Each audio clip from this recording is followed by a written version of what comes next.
Welcome to the Angler Talk Podcast with Chris and Aaron. Brought to you by FishingMagicianTV.com.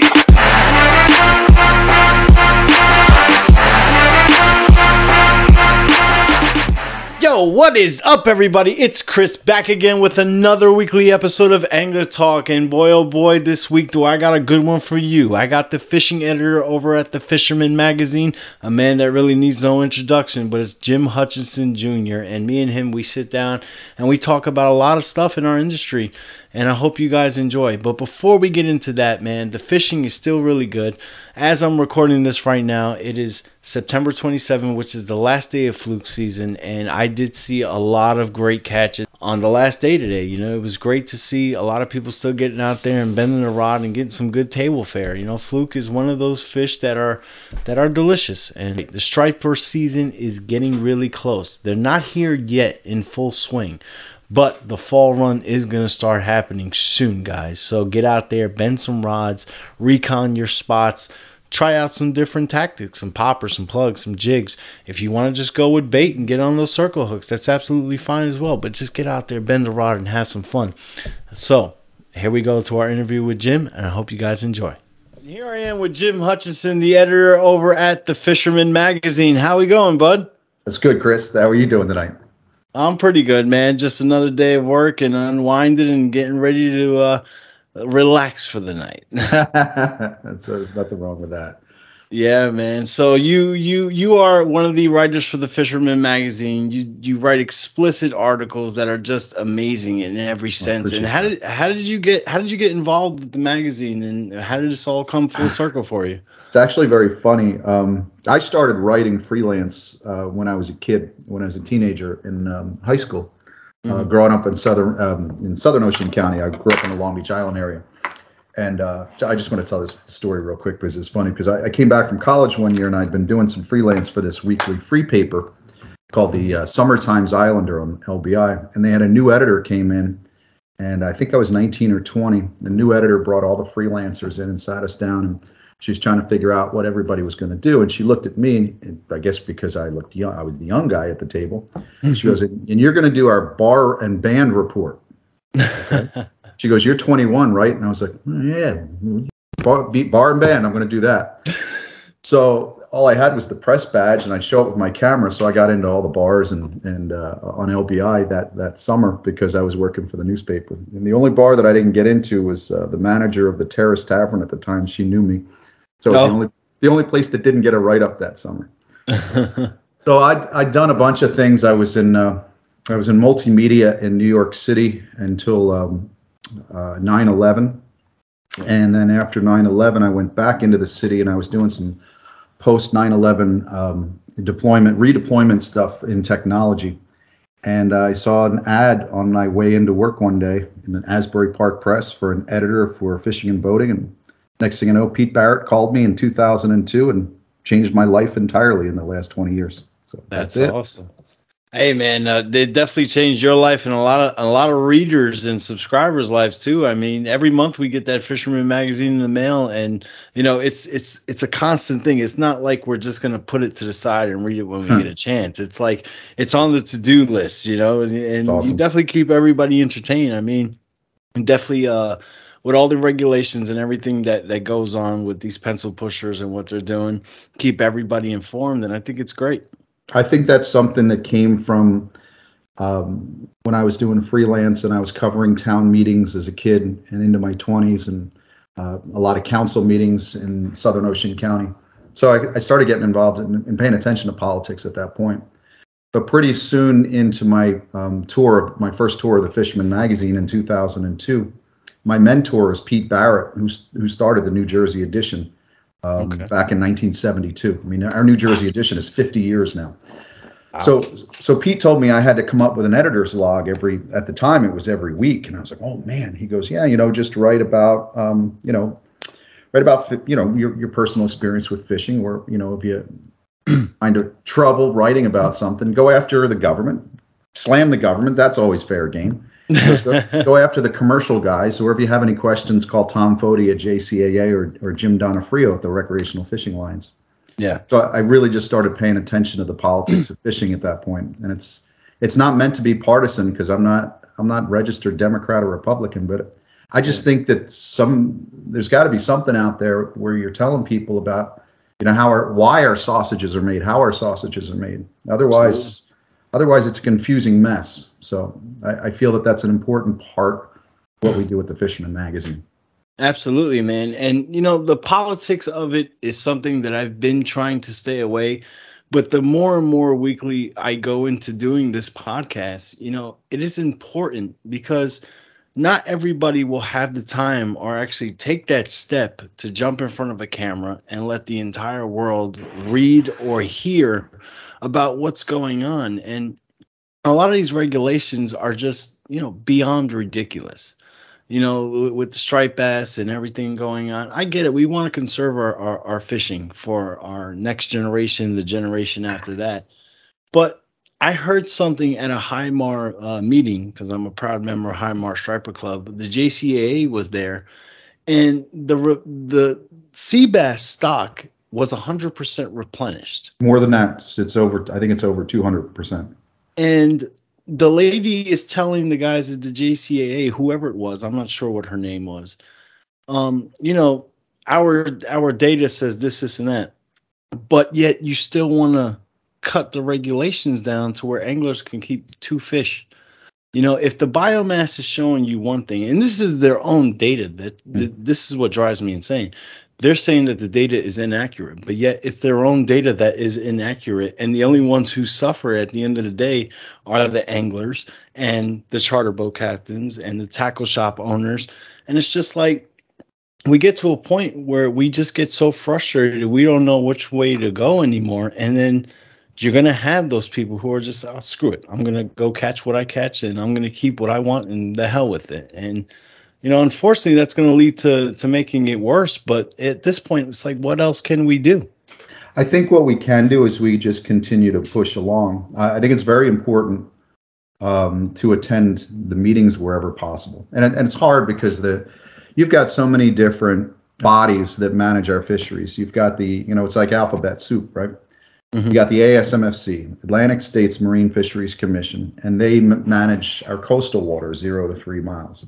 And then you've got the Mid-Atlantic Fishery Management Council, so you say MAFMC, and those folks manage outside 3 miles. So those two management bodies have to come together to figure out how you're going to manage the federal and the coastal inshore state waters and come up with everything. And it's all bound by one piece of federal legislation called the Magnuson-Stevenson Act, which when it was passed in 1976 was a great piece of legislation. I see things as a pendulum going back and forth. And after Magnuson was passed a few years later, the fisheries weren't really being protected as much as possible. In comes the Sustainable Fisheries Act of 96, and your pendulum swings the other way. Yeah. We need to bring it back to the middle so that we can address the things that you were talking about with black sea bass. When you have a population that's 200% rebuilt or whatever it is, it's well over the target biomass. Yet there's elements of precaution that are built in there because they don't want to take it down. Well, sea bass has an impact on, it's part of the ecosystem. Sea bass eat other creatures, and, if a fishery is healthy, then we should be able to have more, sustainable and fair access to that. So I think that a lot of the problems that stem from what the council and the commission can do comes from that federal fisheries law. And that's one of the things that I paid attention to for years, because I believe that federal law needs to be tweaked to bring that pendulum back into the middle. Absolutely. Regrettably, right now, Magnuson is up. It needs to be reauthorized again. And the folks that are in charge of this on Capitol Hill are kind of far to the left. And they're not going to bring the pendulum here. They're actually, the legislation that they have to update Magnuson pushes that pendulum even farther over. So it comes down, and that's, when I say the politics of fishing, some people, I'll get criticism every once in a while. I'll get an email. Somebody says, I don't want to talk politics. I fish to enjoy myself. And I say, I get that. And if you don't like it, just kind of turn the page on my editor's log and go to, the news is there. There's news that's in the magazine that's covering everything, calendar events, how to and where to, all that other stuff. But I think somebody's got to be able to put that news out there, what's going on. And it's not it's not necessarily politics. It is the way we are being impacted by the regulatory process. And it just happens to be political because it all starts Absolutely. at the federal level. So with you, what you're saying is sea bass. I think that's a perfect example. Fluke has always been a prime example of a fishery that is highly politicized. But if you go down into the South Atlantic, for example, we talked for years up until 2007 when Magnuson was last reauthorized, trying to get the national folks and the folks from Florida to understand what our problems were with fluke and sea bass. They didn't really want to talk about it because everything was groovy down there. Yeah. Now, in recent years, the warnings that we gave them about red snapper, they were like, no problem with red snapper. Now there's no red snapper season in the South Atlantic. And now your red snapper season in the Gulf of Mexico is like a week or 2 weeks. So now all of a sudden, you're hearing it from the other side as well. But, you know, those are the important things that, in my opinion, that's what I like to follow. And I agree with you 100%. You know, to the guy who says, I don't want to get into the politics, I go fishing to enjoy myself. But unfortunately, the politics of fishing is something we have to pay attention to, because there's going to be a day where if this just keeps going in the downward direction that it's going, you're not even going to be able to fish. You know, and a lot of guys, you know, put blame on the commercial guys and stuff like that. I get it. You know, the recreational and the commercial fishing industries have always, you know, collided heads. But at the end of the day, that's a job for them. You know, that's how they provide for their families. But it's the people who sit in offices who are making these deals. Like the commercial fishing, for instance, I'm very proud to say that Lenny Fantasia is one of the people who fought to get these bunker draggers out of the bay. And, you know, bunker is so important because if you look at everything in our waters here in New Jersey, what doesn't eat a bunker? You know, the blues, the stripers, the fluke, everything eats bunker. And why bunker is so commercially heavily fished is because one of the most sold products in the entire world is what? Women's makeup. And what does women's makeup have in it? Menhaden oil, which is bunker. And, you know, it's so important for us to discuss the politics about what's going on, because eventually, if I have kids one day or my grandchildren, they're not going to be able to go out there and catch a fish. It's not the overfishing of it. It's just the lobbying that's going on, you know, with it's how deep can I line my pocket? Well, I still think it's, you know, there's a pendulum aspect. You know, we see it, you know, when we talk with our families and friends and, you know, discussion comes up between Republican and Democrat and both sides take, you know, it's like, you know, that's that pendulum. And if we can get both sides to realize that pendulum needs to settle in the middle and say, you know, some of your ideas are good and some of your ideas are good. It's the same thing with fisheries. And it's just a matter of coming up with a sensible solution that's in the middle. You know, you mentioned Len and what HIMAR did so many years ago and the Salty Dogs of War and all the groups that got together to fight this bunker situation in the state of New Jersey at that time. What ended up happening was it was a political solution that ended up happening because the New Jersey Senate and Assembly wasn't moving forward with any sensible legislation. I believe it was Assemblyman Jack Gibson at the time actually was able to release it from the committee and got it done. But basically what New Jersey did, and I wish Delaware would do the same thing, was we told the reduction boats, you know, the omega protein, you're not allowed to operate in our state waters. There's no fishing for you out here in state waters. So you'll still see omega, the large factory ships 3 miles out. We can't do anything about them at 3 or 4 or 5 miles because that's federal waters. But here in state waters, they're kicked out. I got a reader sent me an image the other day that just off of Lewis, Delaware, the Omega fleet is inside the 3 mile line because Delaware didn't pick up on what we did, you know, and I wish more states had used New Jersey as a model. And I think in many ways, other states, you know, New York has come up with some regulations with some gear restrictions. There are other states that have done things to keep omega and the reduction fleet, the corporate fishermen. I don't even call them. It's hard to even say fishermen. You know, you mentioned the commercial fishermen. You know, we always disagree on gear and allocation and certain things. We butt heads. They catch fish to sell. we catch fish for fun and to eat. But in many ways, we're together. There's nothing that remotely close to commercial fishing with what Omega does. They vacuum up all the bunker they possibly can to meet their stockholders. It's a publicly held company, I believe. It's now a Canadian company, but I wish other states would adopt what New Jersey has done as an example, and I think that was tremendous. And that's something that shows how a bunch of people can get together and get something done in Trenton that makes sense for all fishing. I agree with you, man, and I hope that you continue to do what you're doing, because you are one of the frontline people out there fighting for us. And just as a fisherman, I really appreciate you going to these meetings and publicizing everything to keep everybody informed. It's a great thing what you do. Well, I consider it my job. I love doing it, and look, I'm blessed. I love what I do. It's fantastic. So absolutely, man. So to switch back into fishing that is not politics so much. I mean, there is things that I have been noticing over the past couple of years, and I'm sure everybody has. What is going on in our waters with the temperature or whatnot? We're seeing a lot of southern fish. A few weeks ago, I saw a picture from Tyler Walker. I'm not sure if you're familiar with him, from Inshore Drift. Inshore Drift Clothing, and he's holding a baby black grouper in his hand, caught in the back bays in New Jersey. The tarpon that broke the internet a couple of years ago. Yeah. The freaking white marlin a couple years ago that was in Raritan Bay. I think that was last year, I think. Yeah, what do you think is going on with our waters that all these southern fish are coming up here? Well, I think clearly climate change is real.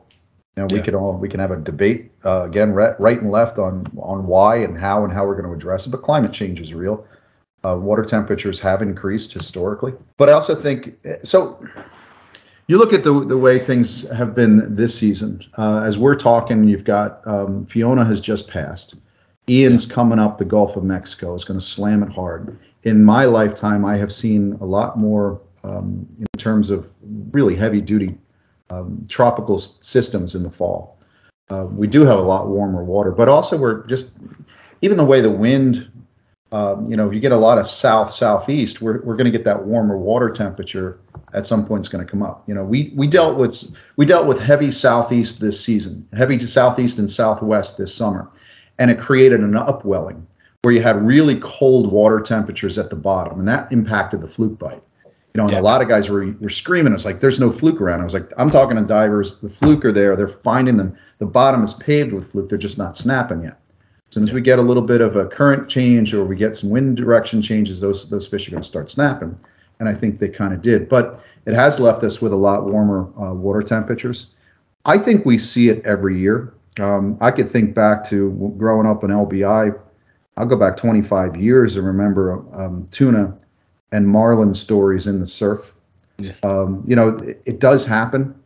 The sheep's head fishery, for example, that has exploded in Ocean, Atlantic, and Cape May County. And a lot of folks are saying, well, that's climate change. I said, maybe that's a part of it.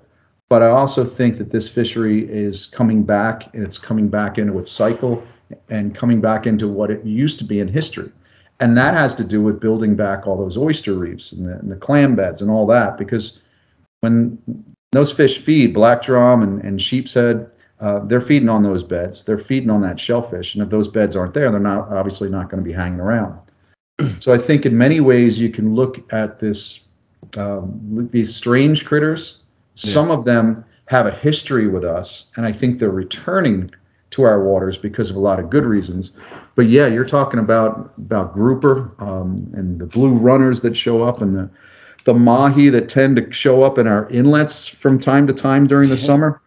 Cobias have just been over the past, I don't know, 3 or 4 years now. They're just more and more migrating up here. And I mean, it's awesome to see as a fisherman, a bunch of different, species and new species to catch and target. But, it's kind of, I'm not sure if it should be concerning or if it's just, oh, hey, this is great, keep it coming, Well, I think it's a concern. I think that's why, the climate change discussion is so It is really important. It's just hard to get to discussing it because, again, it's that pendulum. Yeah. You know, you and I as fishermen can notice, look, I see the tides where I grew up, you know, where my boat is in Tuckerton. I see the tides are a lot more extreme now at the highs than they ever were in my lifetime. There are a lot of reasons for that. It could be overdevelopment. It's certainly a matter of climate change. So the pendulum is one place. And then you've got the pendulum on the other side. People say, yeah, we got to stop driving cars, no more oil or gas, and we've got to go 100% wind. I'm like, somewhere, folks, if we can settle in the middle, we can look at how this stuff, you know, is really affecting us. I think the striper migration, personally, and I have no science to really support this, but I do think that the warming trend that we've been in is impacting the recruitment in the Chesapeake. I think the recruitment in the Chesapeake, meaning how the spawning success of striped bass in the Chesapeake, I think it has to do with warmer temperatures. I also think it has to do with omega. You brought up the omega reduction industry. They're decimating the bunker that's in the Chesapeake Bay.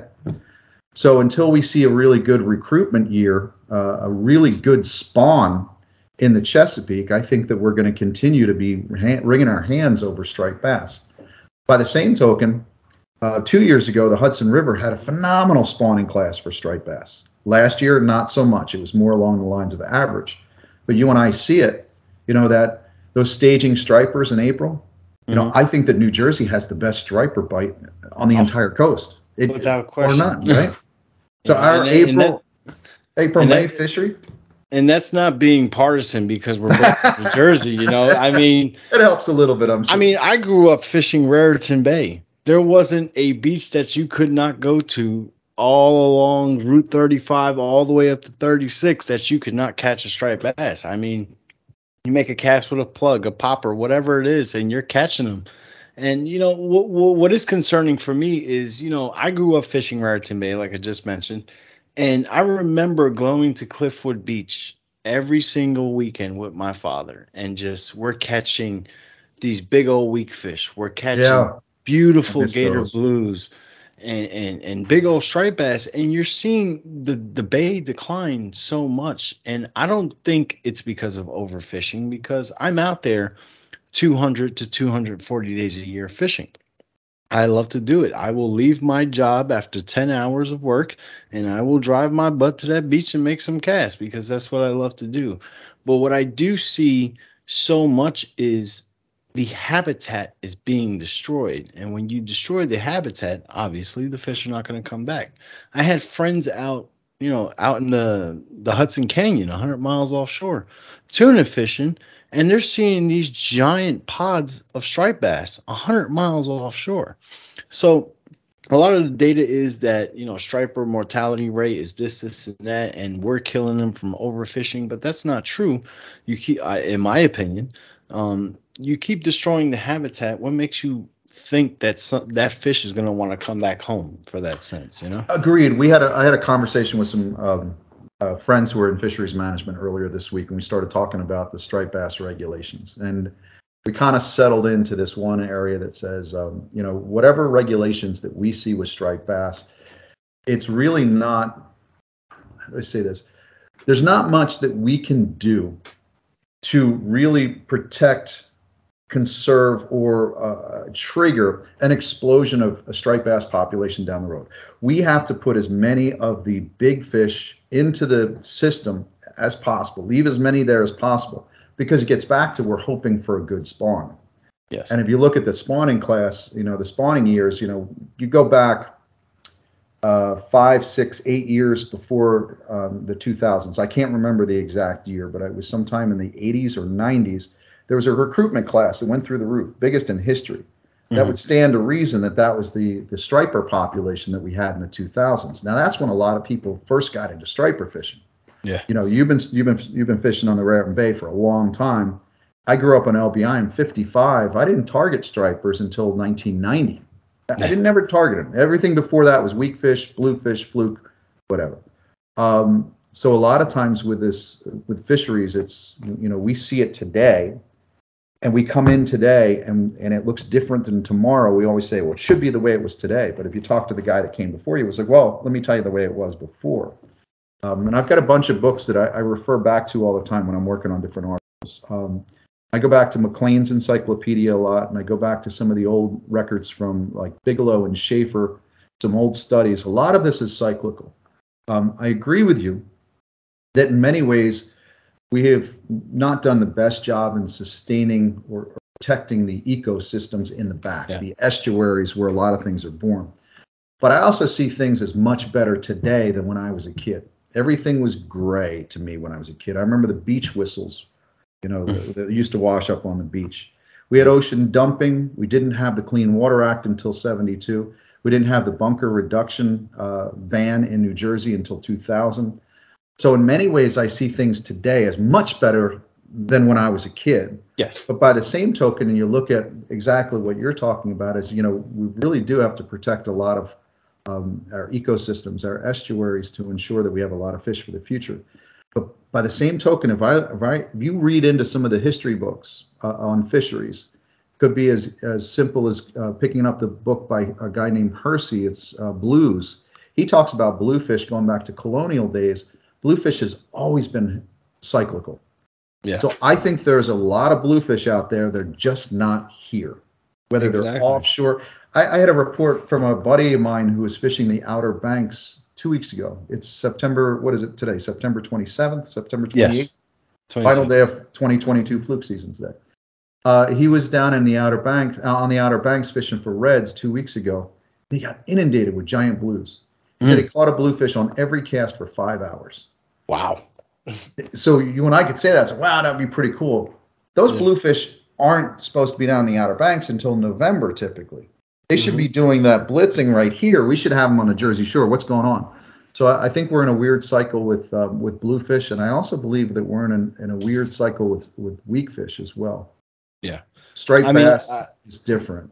I've been seeing the past couple of years. One person that I do love following on Facebook is Noel down in One Stop Bait and Tackle, and he's definitely entertaining in the morning. Yes, he is. And, you see these great pics of weak fish, and it's just like, man, I remember those days.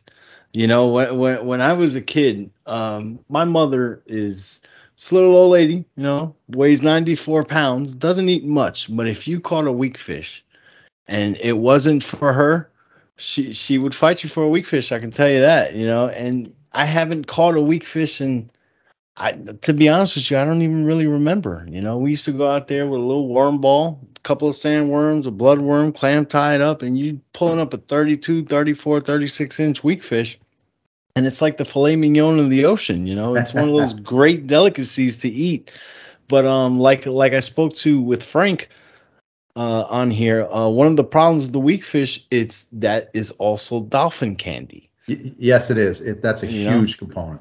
Absolutely. Guys, I know some captains who are offshore, not necessarily offshore, but they'll take their charters out, especially this time of year, and they've got some really good marks of spike weakfish. Yeah. But even today, I sneaked out to throw a few casts before we got together tonight, and you can see the dolphins out right off the beach. They're not just feeding on bonker, they're going So yeah, there's the researchers, the scientists, the managers will tell you that the problem with weak fish isn't necessarily over harvest by either the commercial or the recreational.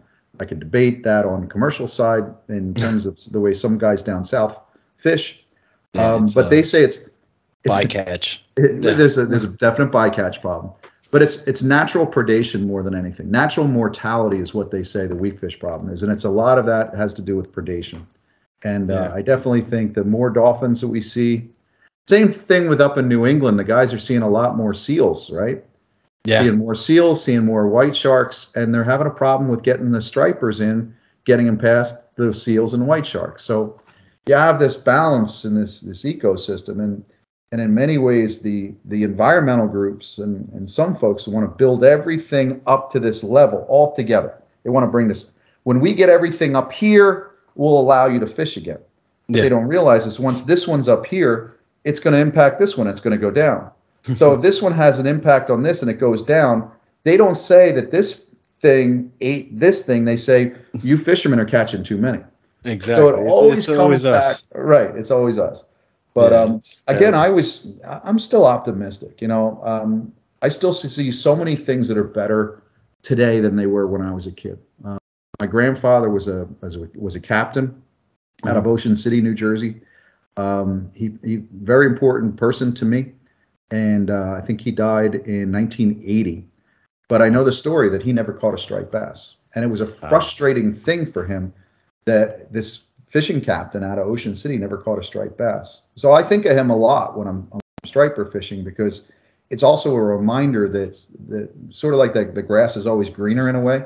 Yeah. You always remember, for me, I didn't have striped bass to grow up with in the 70s. That was something that only the guys who worked really, really hard and fished 12 hours a night and penned their own herring. And, those are the guys who caught stripers. Too much work for me. But yet, I know that I can go out on a regular basis in many ways and catch a striper. It could be a short one, but I think about that every time I catch one. So definitely there's a lot for us to be optimistic about. Oh, yeah, absolutely. I mean, one of my favorite things we spoke about a little while ago to catch, we don't eat them at all in this house, bluefish. Yeah. That in New Jersey waters is probably my favorite thing to target on light tackle. And people are like, bluefish fishing? Yeah, it's a blast, man. I mean, you take a rod that weighs 0.4 ounces, and you're out there casting jigs, and you're just hooking up these big old gators. I mean, there's nothing funner to catch inshore in New Jersey, in my opinion, besides blackfish. I mean, but that's just an addiction itself. That's the most frustrating fish there is to catch, as far as I'm concerned. Yes, it is. It's the most humbling fish to catch at the Jersey Shore. And I have fished every centimeter of Raritan Bay except for this one little area that I'll probably never be able to fish. But for some reason, every time I ride right past Weapon Naval Station Earl, I can just imagine the Togzilla that is underneath that pier. It's just like, one day you're gonna come out there and I'm gonna catch you. But yeah, man. I mean, so did you see the article we ran on the Fisherman a few months ago? Which one? I had a guy, Sean Moley, who was a service member. And we started talking, and he offered to write an article about the naval pier. Yeah. So he worked with the government because it's a very sensitive issue. Yeah. But service members can get access to that pier, and he wrote this really cool article and shared photos, and the photos had to get approved by the government. And it was in the Fisherman magazine, I think, in the spring. To me, it was awesome because I see that as this, it's a forbidden zone, obviously. But you wonder what it looks like out there. And the guys that I've talked to said, my brother was stationed on the USS Washington, and he used to go fishing out there. He goes, you wouldn't believe it. Stripers are rolling. You see the big weak fish hanging out on the, oh man. So it was pretty cool because Sean wrote this article, very cool article. And to me, it's like almost enough of a reason. If I had the same addiction to fishing, I think maybe if I had when I was in my teens, I might have joined the service just to go fishing at the Earl Naval Weapons Pier. So, really cool area there. I don't blame you, man. I've seen pictures. I knew a guy. I'm not going to say his name. He had a little John boat, and he would go out there in the middle of the night where it's pitch black, and he would row himself in that area and go right underneath the pier. And he did it 11 times. And on that 12th time, he got caught. And how he is not sitting behind bars right now, I have no idea. Well, that's probably pre 9/11 too, wasn't it? This was actually like around 2014. Oh, no kidding, really? And that's when the game changed after. Yeah, I'm just like, dude. Number one, you're extremely lucky you didn't get a Scud missile rocket up your butt. Could have easily been shot. And I love fishing. There's salt water that runs through my veins, but even I am not that stupid, to roll myself in a 12-foot John boat underneath a weapon station pier, I mean, but some of the pictures that he has sent me, it's just like new world record stripers are there. You're looking at 70-pound stripers through a picture, and you're just like, I don't know how accurate this is because at the end of the day, it's a picture. But when he's sending you the measurement with the tape measure and everything. You do the length times width times height, and you figure it out, and you're just like, man, there are some monsters under there for sure. I just got to think it's beautiful with all those lights, and you're fishing with a tight group of guys, and just got for a pure fisherman or a jetty jock, it's probably be like going to play at Yankee Stadium to me. Yeah. Disney World for kids. Yeah, exactly. Before I let you go, I want to know, what is it that you enjoy targeting besides striper, because that's a big New Jersey fish for everybody to catch. But what is something, if I say, hey, Jim, let's go fishing, you're going to pick what we target, and what is it that you want to go for? It's hard for me because right now I'm kind of moving into that striper mode. We're getting ready for the fall run. I've got a boat down in Tuckerton that regrettably I've neglected so much this summer. And this week I want to get back down because I want to start throwing small poppers along the sod banks for small stripers. And that, to me, because I didn't grow up with that fish, every time I catch one, it's just something that's special. But I will tell you my perfect day. So maybe this is the way, because I have this bucket list. There's so many fish in the state of New Jersey, not just the salt, but we've got muskie, we've got Atlantic salmon, we've got really unique fisheries, and I really have to go up to Sussex County, for example. I need to take advantage of all these fisheries. But my ideal day to this day, and I've talked about it with friends, we'll get up in the morning, my father and I go out with about a gallon of grass shrimp. Weak fish, get ourselves someplace quiet behind the LBI. It's when the limits were good. We put a bunch of weak fish in the box. And when you're grass shrimping for weak fish, you're catching 40, 50 in a session. 3 hours, you go through the grass shrimp, get some big ones, get some small ones, get some stripers on the outliers. It's just an amazing fishery. Load up the box with weak fish, then go tend his crab traps. Empty the crab traps, come back, clean the boat, clean the crabs, clean the fish, steam the crabs. To Sunday, after the crabs are steamed and the weak fish are ready, we'll sit in front of the baseball game. Dad and I are sitting in front of a Phillies game, watching the Phillies game on TV at 1 o'clock. He's picking crabs. When the game is done, he stuffs the weak fish full of crab meat, and dinner is weak fish, fresh weak fish stuffed with crab. I think for me, because of that reason, weak fish means a lot to me. We've caught them on shedder crab, we've caught them on bucktails with worms, bucktail and shedder crab, we've caught them on grass shrimp. Sound like Bubba Gump, right? I love weak fish, and I love those tide runners that we have.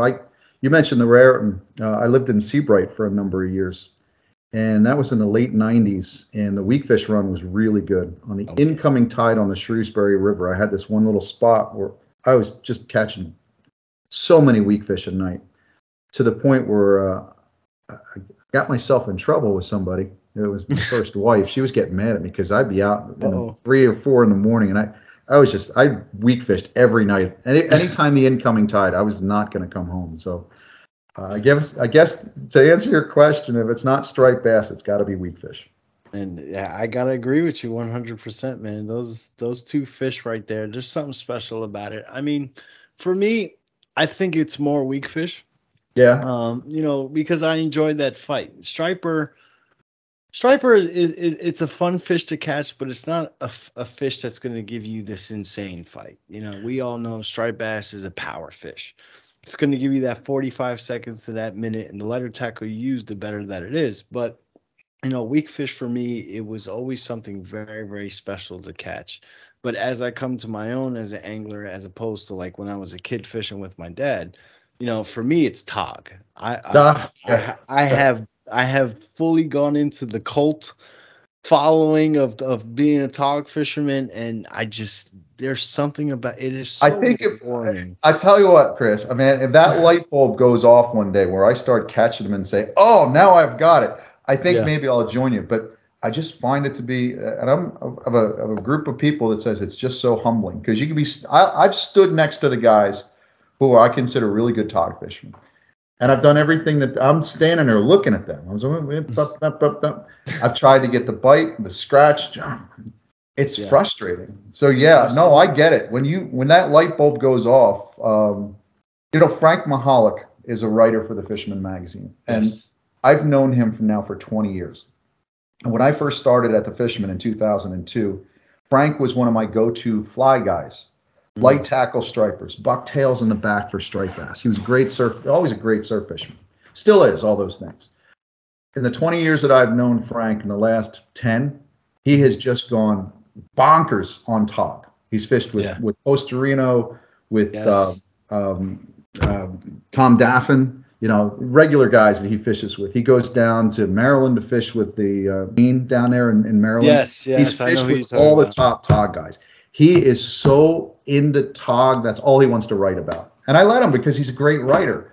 But I've seen it. I've seen that happen. It's kind of like, I have never, thank God, I have never put a drug in my body. Good for you. But the moment that I felt that first blackfish, I think is the closest that I will ever get to feeling what an actual drug addiction is. And you mentioned his name. I was blessed to learn and have him stand next to me to teach me how to fish for these fish, which is Jerry Pastorino. I got invited by a buddy to go on his boat, and I was like, "What are we going for? Stripers, whatever." They're like, "No, we're going blackfishing."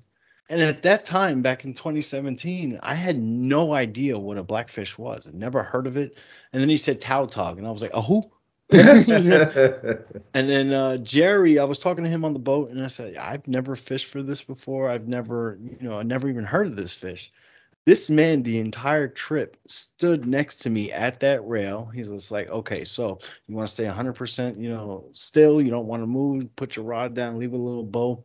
And when you feel him, because you're going to know when he's there, yank him out of those rocks, keep it up high, and reel him out until you're out of the structure 100%. And I'll never forget the patience that man had, to sit That's there awesome. and actually teach me how to fish. And I mean, Jerry is one of those people where everybody on this entire East Coast knows who the fishmonger is. And he is truly a master fishing guide captain, in my opinion. And I've chartered fish with a lot of people, and no one can get close to that. My three favorite captains that I've ever fished with was Jerry on the Monger, Eric Kerber on a mission. Great guy. Yeah, works hard too. And let me tell you something. I used to be glued to that television every week watching that hook shot. So with Semelli, yeah. Yeah, I mean, I learned so many simple things from Kerber that his knowledge of fishing is off the charts.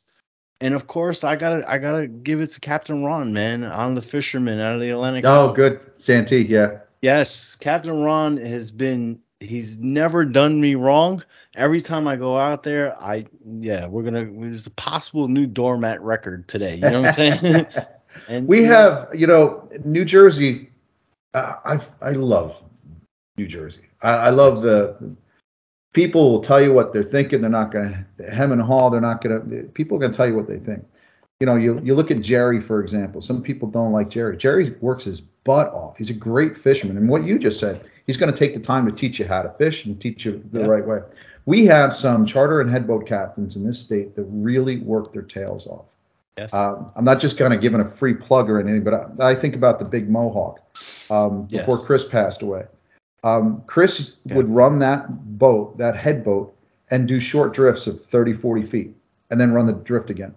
That's unheard of in a headboat. Maybe you do that in a center console, but nobody's doing that.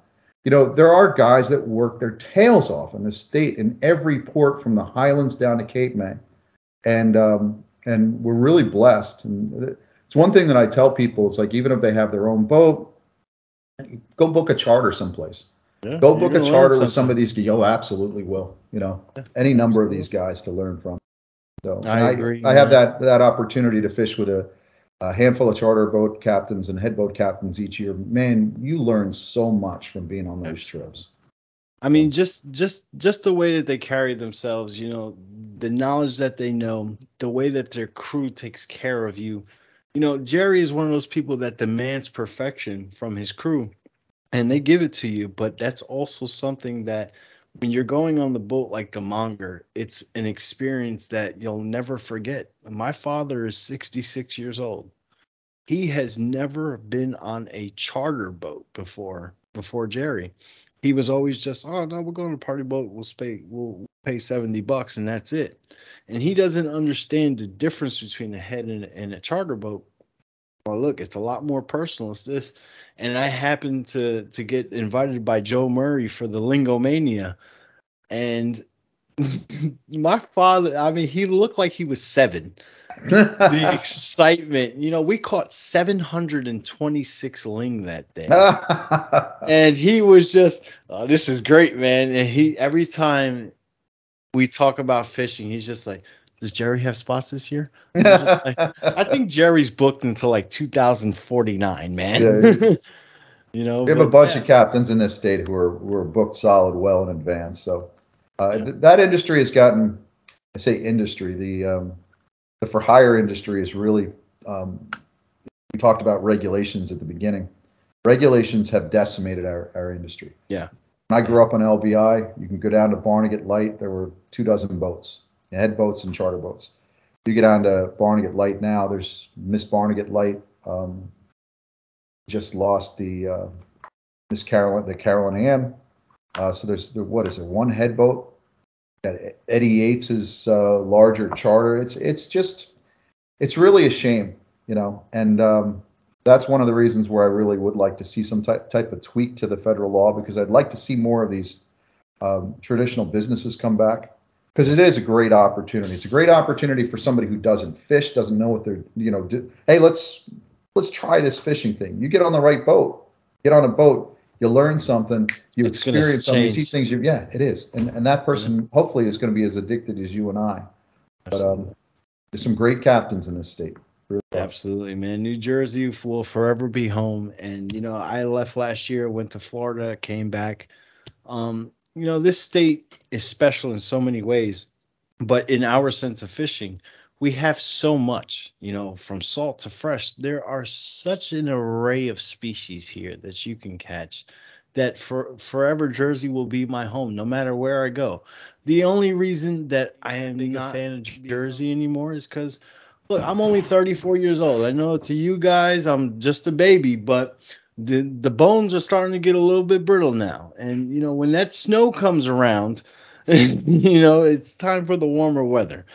But yeah, Jim, it was an absolute pleasure to have you here, man. And just let the people know where they can find you and the Fisherman Magazine and stuff. And everything is at thefisherman.com. It all starts there. You can find the magazine. Like I said, Chris, you and I were talking about it before. We're 50 years old in New Jersey at this point, so you can find it in any of the tackle shops, any tackle shop you go to.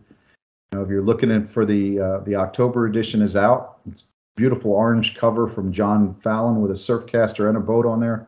Nice. Pick it up. It's got everything you need to know to dial into the October bite. And other than that, I'll probably see you on the beach somewhere between Sandy Hook and Island Beach State Park. Occasionally Long Beach Island, but that's where I'm going to spend most of my time for the next month and a half. Awesome, man. All right, Jim. Thank you so much, man. You have a great night. God bless, Chris. Thanks, man. Appreciate it. That was a good conversation, I think, with Jim. I mean, somebody who's been out on the front lines for, 2 decades, 20 years working at the Fisherman Magazine, keeping everybody informed with everything from the politics of fishing to where the bite is to what's hot, all the stuff that they do at ICAST. I'm still watching those ICAST videos, the new product releases. He does a phenomenal job, and he is a phenomenal journalist. And for him to take the time out of his busy schedule to come out here and talk to me and for everybody to listen, that was great. So head on over to thefisherman.com and check out the Fisherman Magazine. It's a great read every month, whether you want to do it online or if you want to actually get the hard copy sent to your house like I do. I prefer to have it in my hands while I'm reading. And it's a great piece of journalism to read every week, especially about something that we love, which is fishing. So, guys, for this week, I am out of time. Go out there, bend some rods, and I'm out. Tight lines.